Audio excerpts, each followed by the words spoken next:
Bozalayana Tindika Télévision, Kamwasi Chilombo, depuis le Congo central, précisément dans la ville de Matadi. D'ici 4 matins, nous allons à Matadi. Et voilà, chose promise, chose deep. Nous avons déjà la Matadi. Nous avons la visibilité. Il y a chef de l'État, Fachi Beton, Mfumu Waditunga. Ngamoko, son conseiller indépendant, autoproclamé, sans ordonnance, sans salaire, ni motivation, et surtout, pas de flatterie. Chers internautes, bienvenue dans ce nouveau numéro Kamwasi Chilombo Live Matadi. Chers internautes, bon, mon décor est changé, donc nous avons un hôtel. Est-ce que nous avons logé pour nous faire la moussala? Il y a visibilité à mon konzamboka. Na yeawa na ba dossier misat. Mais na rolobana nous parce que nous avons sur le terrain tel, na koma ki lobby, l'état na se reposer, na koma pas autorité compétente, na s'identifier, baye bake nazali awa en mission officielle. Par là, je salue Son Excellence Nana Manuanina Kiumba Mfumubuku Moulonge Shiwakalasa, professeur docteur, la princesse Océan, par son implication directe par rapport à cette mission. Chers internautes, nous avons une émission, une mauvaise nouvelle, comme quoi tant na banaki koya nanzela na kuti accident misatu mais ozalaki mortel nde na la sabino sikoyo. Bon, eza information na kopé sabino kaka ezalaki conteneur ya ba vivre frais, notamment ba poulet. Dans décembre, je crois qu'il peut nous approvisionner qui ça. Et comme il y a pembeni ya kenge avant pour l'équipe Bangu, avant comment la péage, il y a souka pour kota Matadi, ne remorque koti na diyenga na érosion, remorque et panzani, et c'est ventré. Le kola ba katia mona si, bon ta ba image si ko. Alors, qu'est-ce qui s'est passé? Batuya Mboka, Baza Koya Koyiba, Nasina Pekisa Kibino Banekonanga ba Congo, Botika Makamu, Oyo Kongo Ayiba Kate. Mais ba Congo va changer. Nayoki Mawa, et Bembela Liwana, Bazo qui peut Bembete, Bazo préféré Koyiba ba Soso, Boza Pena ba congélateur, Tena Banda, Boza na courante. Boko Tia ba Soso Mwa, Boko Yita. Boko baka basoso ango to boko sala ngoni. C'était triste. Na kati ya véhicule tonalaki, il y avait 2 journalistes femmes. Basalaka na presse moko ya munene, donc organe de presse ya munene. Boche na muche munene, je crois vous comprendre. Mais ya Matadi. Donc, même les journalistes ont pillé. Tokomi wana batelem totelem si taxi. Bakiti.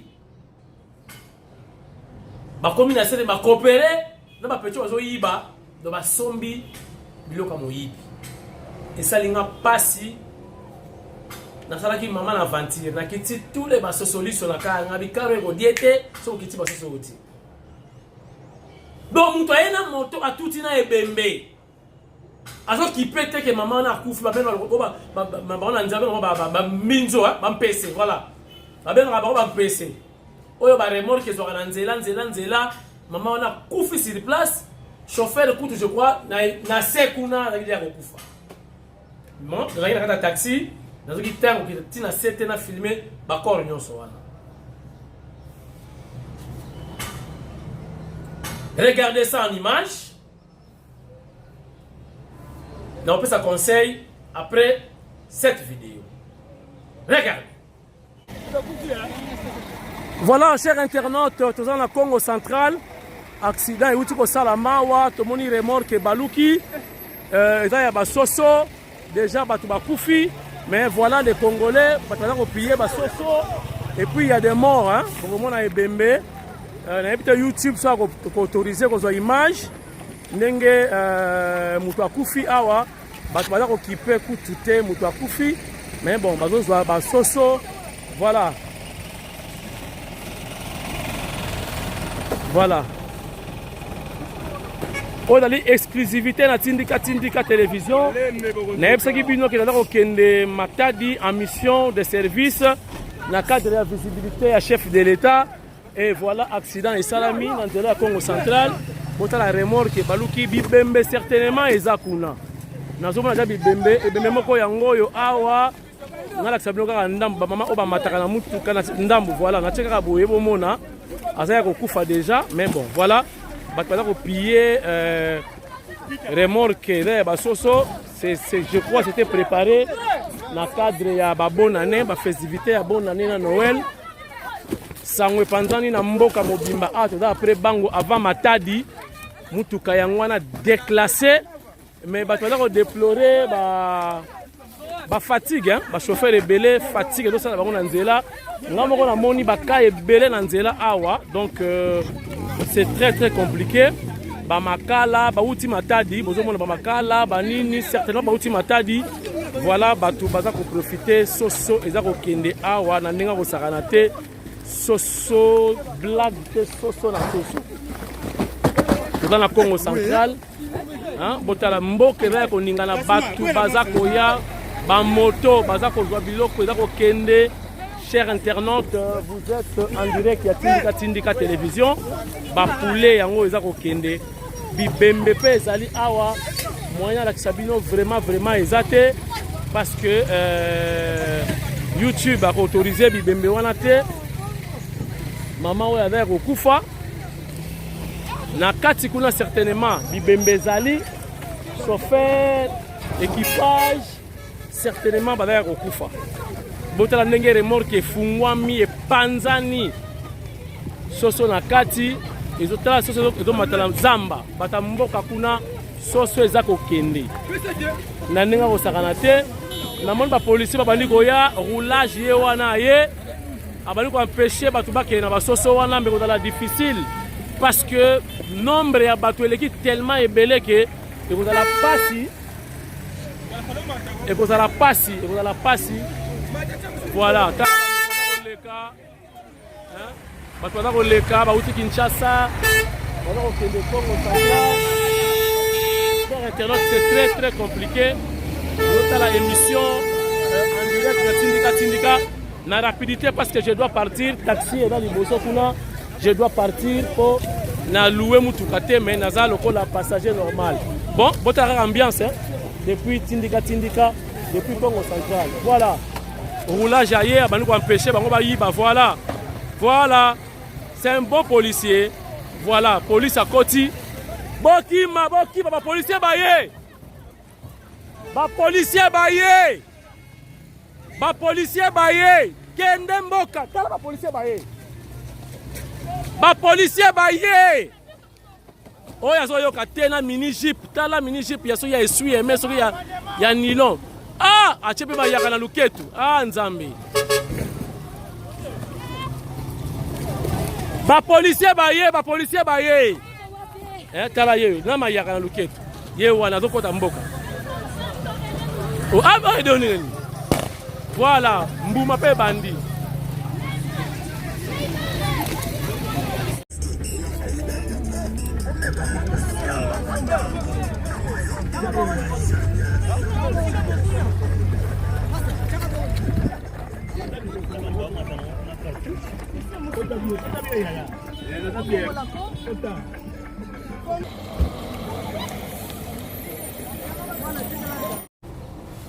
Bon, nous sommes de retour sur ce plateau mobile. Na pesa conseil na bandeko na ba journaliste. Na pesa bongo basi kitoko. moko ayebisinga azalaki attaché de presse ya ancien gouverneur moko ya Congo central akufa nayebisi ye mama nandimi te to nandimaki te ye moto akosala makambo boye. Soso c'est quoi?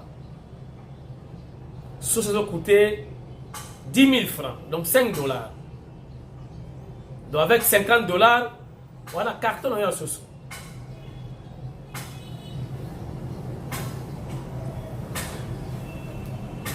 Donc avec 50 dollars, on a deux cartons, deux cartons. C'est quoi? Tu as 10, 12.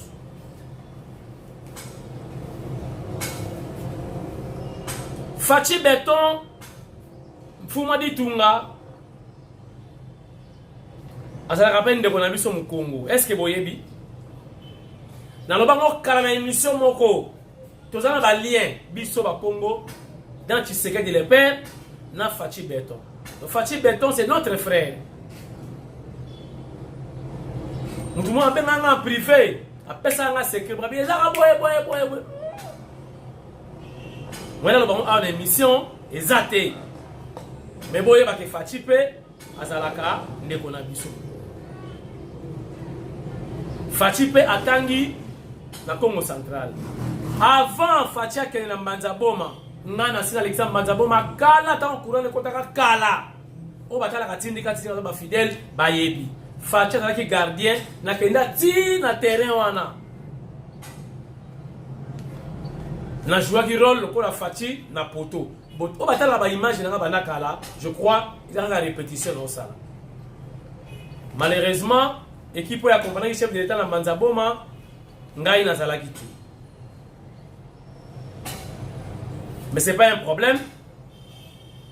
Fachi aye me rappelle na Kikongo, alors me rappelle Kikongo. Ko mekana yo ko tonga Fachi na Kikongo te na Kintando ko yoka yo.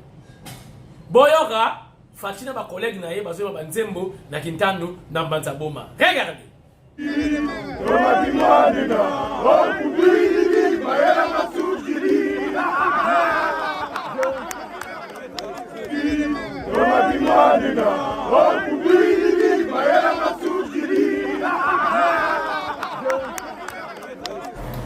Voilà, chers internautes, nous souhaitons, n'est-ce pas, bon retour au CG, à celui qui gère le parti au pouvoir au quotidien, Augustin Kabouya AK70, et puis félicitations, voilà, parce qu'il est également actuel vice-président, il y a international social, de ma parti socialiste et Union sur le monde. Augustin Kabouya, secrétaire, comment dirais-je, vice-président. Tala Ndengelu Pemba, Ezako Yasekoya, pour y aller moi na bouté. Donc moi na bouté, c'est-à-dire le fils aîné donc du chef de l'État. Chef de l'État Romata, Kabouya même. Donc bon retour mon général. Et voilà, enfin, dans le recadré Kagame a commis biloba loba, président mannequin, guerre T. Agression T. Rébellion T. Et enfin, Kagame a commis le même langage dans les opposants, il y a RDC, notamment Frère Martin. Kagame, à l'objet chef de l'État, n'a pas Fachi Béton, a quitté l'élection. Ah! Kagame, tu te donnes le luxe.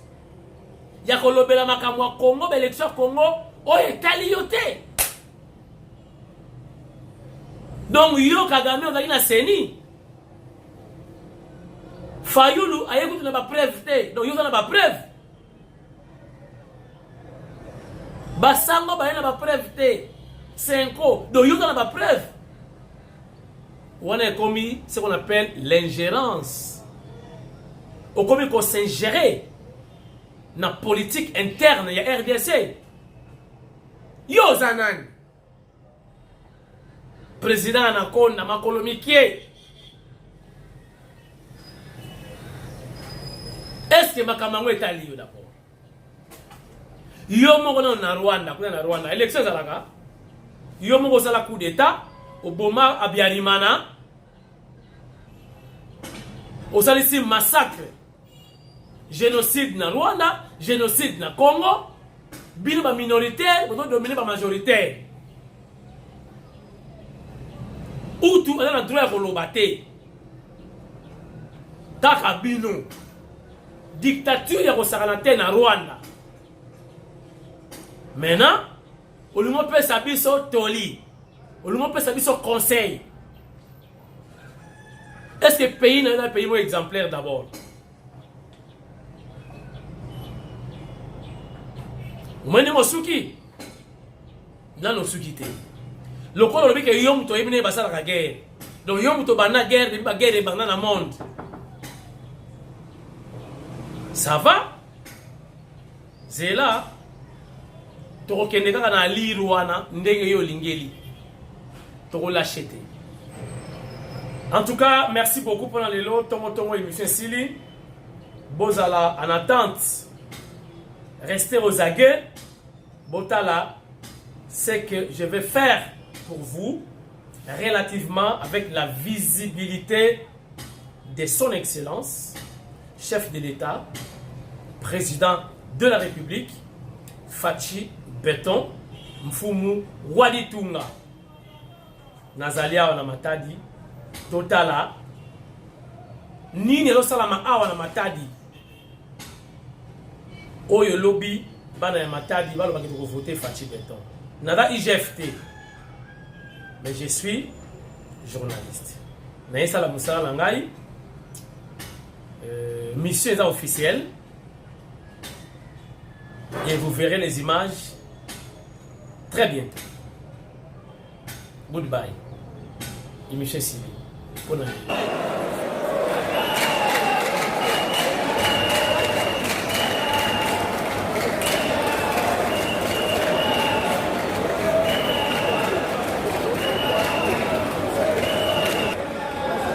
Son Excellence Nana Manoyina, bonjour. Bonjour. Chef de l'État Bengisi Bilenge, jeune. Est-ce que vous êtes jeune? Oui, Naza jeune. La jeunesse est un état d'esprit. Même quelqu'un de 70 ans, sauf qu'il y a la jeune, c'est vraiment un état d'esprit. Mais tu as dit banda et belle excellence au lobby, sale oyo, et zamouké, pour le Bengisi, tu es belle boye, n'a pas eu de peuple.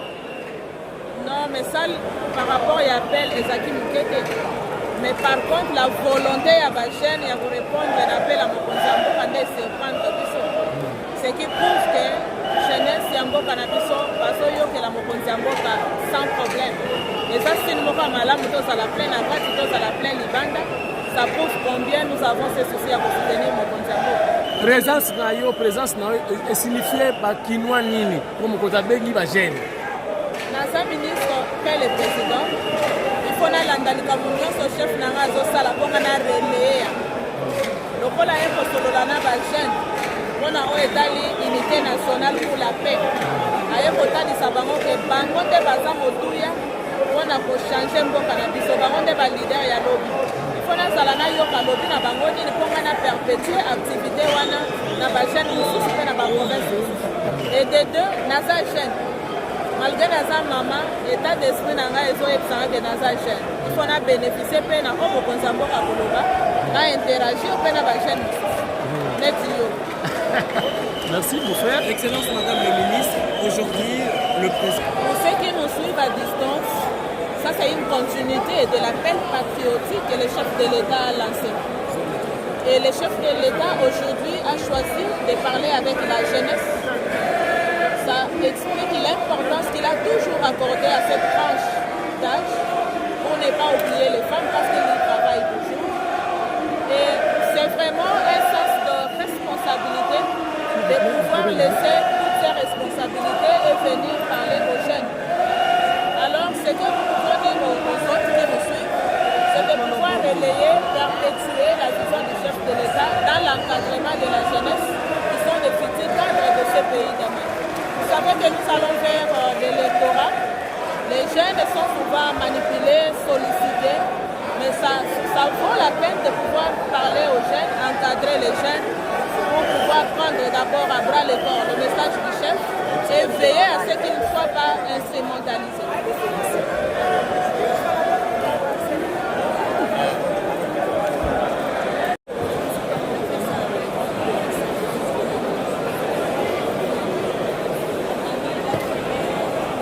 Pourquoi le papier? Pourquoi le banote? Les gardiens du temple, fils Moukoko, bonjour.